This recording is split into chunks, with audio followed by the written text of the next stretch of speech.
नमस्कार। आज हम चलेंगे एक ऐसे सफर पर जहां हम समय के एक ऐसे रथ को देखेंगे जो सदियों से एक ही जगह पर खड़ा है। जी हां, हम बात कर रहे हैं ओडिशा में मौजूद कोणार्क के सूर्य मंदिर की। ये सिर्फ पत्थर की बनी एक इमारत नहीं है, बल्कि ये तो विज्ञान, कला और विश्वास की एक ऐसी कहानी है जो हैरान कर देती है।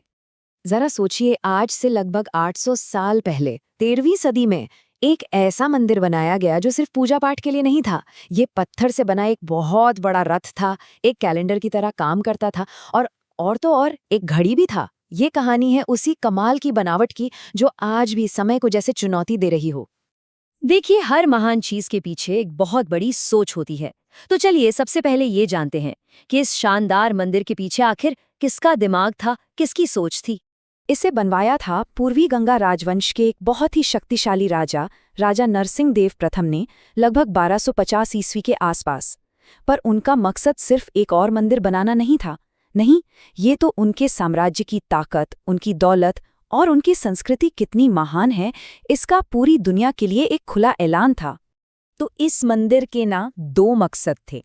एक तरफ तो ये सूर्य भगवान को समर्पित एक बहुत बड़ा धार्मिक केंद्र था। यहाँ पर सूरज की पूजा से जुड़े सारे रीति रिवाज होते थे।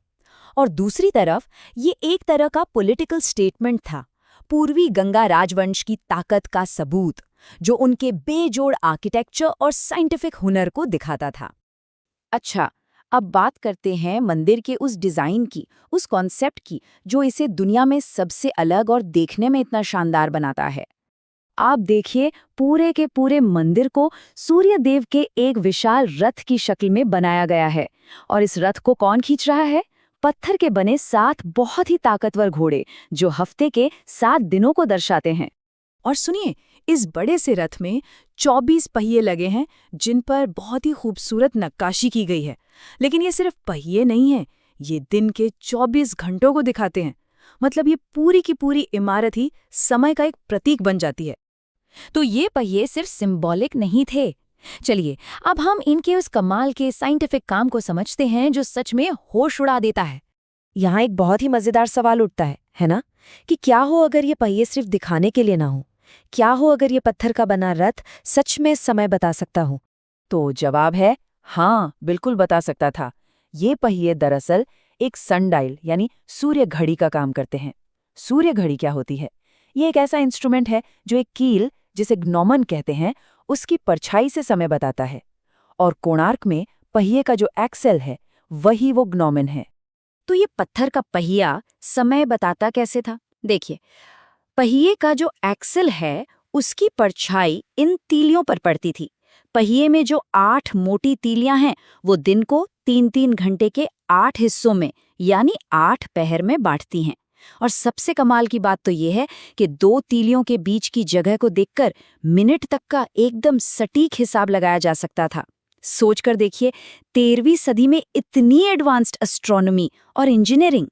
सिर्फ पहिए ही नहीं, पूरा का पूरा मंदिर ही पूजा का एक औजार है।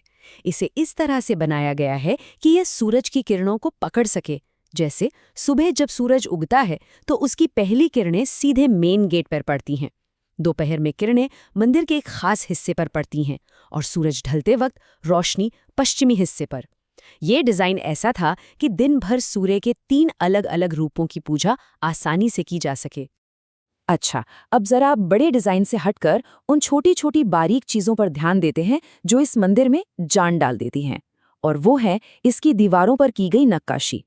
मंदिर की दीवारें, ये सिर्फ दीवारें नहीं हैं, ये तो 13वीं सदी के भारत की जीती जागती कहानी है, एक विजुअल एनसाइक्लोपीडिया। ये सिर्फ सजावट के लिए नहीं है, बल्कि एक बहुत बड़ा ऐतिहासिक रिकॉर्ड है जो हमें उस समय के बारे में बताता है। इन नक्काशियों में क्या नहीं है?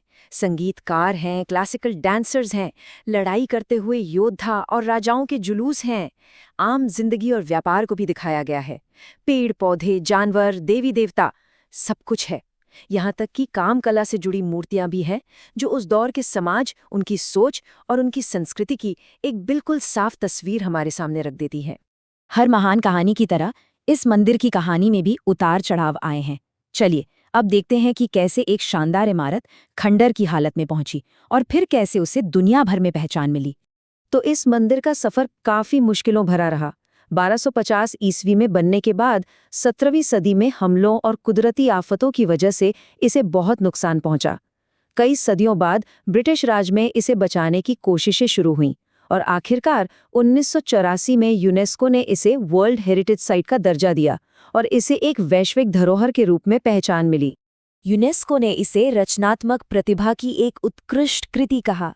ये दर्जा इसके इंटरनेशनल महत्व को बताता है और ये भी पक्का करता है कि आने वाली पीढ़ियों के लिए इसे संभाल कर रखा जाए। लेकिन कहानी यहीं खत्म नहीं होती। कोणार्क आज भी एक वीरान खंडहर नहीं है, ये एक जीती जागती विरासत है। चलिए देखते हैं कैसे। जैसा कि मैंने कहा, ये मंदिर एक खामोश खंडहर बिल्कुल नहीं है। ये आज भी कल्चर का एक जिंदा दिल मंच है और इसका सबसे बड़ा सबूत है हर साल होने वाला कोणार्क डांस फेस्टिवल, जो इसकी कलात्मक रूह को आज भी जिंदा रखे हुए है। ये फेस्टिवल हर साल मंदिर के प्रांगण में ही होता है। इसमें भारत के सभी क्लासिकल डांस फॉर्म्स को दिखाया जाता है। दुनिया भर से कलाकार और देखने वाले यहाँ आते हैं और मंदिर की महान कलात्मक परंपराओं का जश्न मनाते हैं।